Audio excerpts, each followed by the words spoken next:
Bonjour à tous. Dans Surat Zariyat, Allah subhanahu wa ta'ala nous dit wa ma khalaqtul jinna wal insa illa liya'budun. Je n'ai créé les hommes et les djinns que pour qu'ils m'adorent. La mission fondamentale de l'être humain sur cette terre de Dieu reste donc indubitablement l'adoration de son Créateur. Mais en sus de tout cela, l'être humain est venu sur cette terre pour faire éclore cette graine de grandeur qu'Allah Azza wa Jalla a placée en chacun d'entre nous. On est venu sur cette terre pour nous équiper en intelligence et pour nous bonifier chaque jour un peu plus, mais aussi pour sublimer ces valeurs et ces actes d'adoration qui nous différencient fondamentalement des autres créatures divines. Et parmi ces actes d'adoration, le travail. Notre pays, malheureusement, est mal classé au rang des pays qui avancent. Et nous sommes absents quand d'autres suivent la file des nations qui chaque jour font un pas en avant.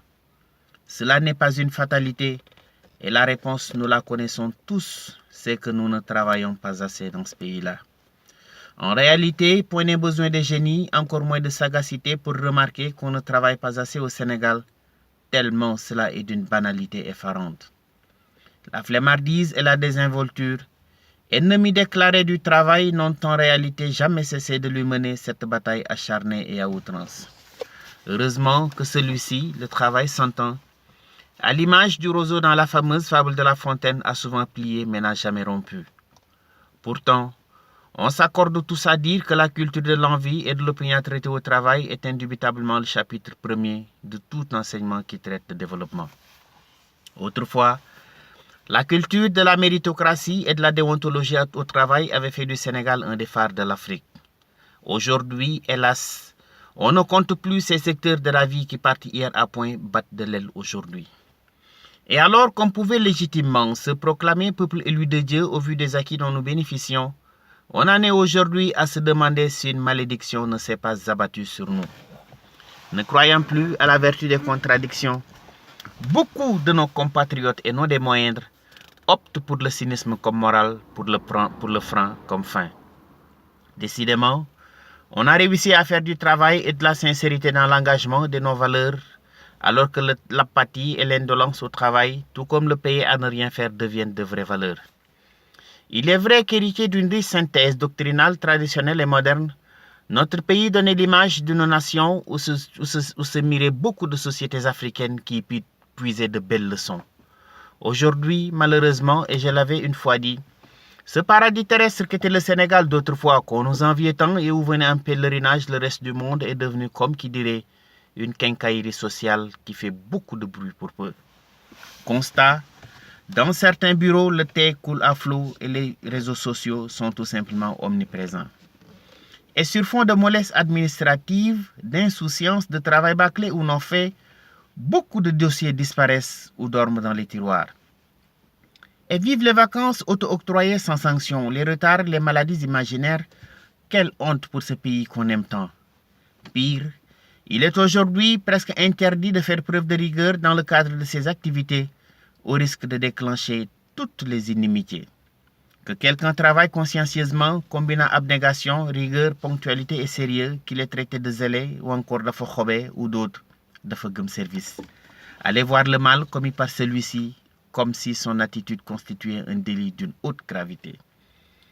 Les directeurs de société, fonctionnaires ou simples autorités scolaires, modèles hier parce que rigoureux, sont taxés aujourd'hui de patrons sans cœur. Indexés et atteints moralement, ils vivent parfois reclus dans leur propre service au moment où les tricheries autour d'Onguru paradent et se pavanent impunément sous les feux de l'actualité. Quelle honte pour ce Sénégal qui conjuguait hier la mystique du travail à tous les temps. Et c'est ce changement d'attitude qui fait que notre pays est en retard aujourd'hui et ne perçoit que la traînée de poussière des nations qui ont compris que le développement est l'affaire de tous, du ministre le plus gradé au planton le plus démuni. L'application du concept travail est des plus exécrables au Sénégal et ne rime point avec l'acception qu'on se fait d'un pays qu'on aime.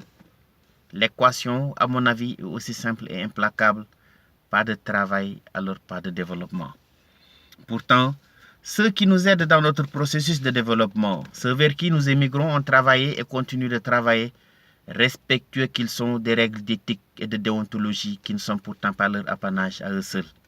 Chaque Sénégalais est doté d'une mission à bord du navire Sunugal. Chaque Sénégalais sait que les temps sont moroses et que les choses chaque jour périclitent un peu plus.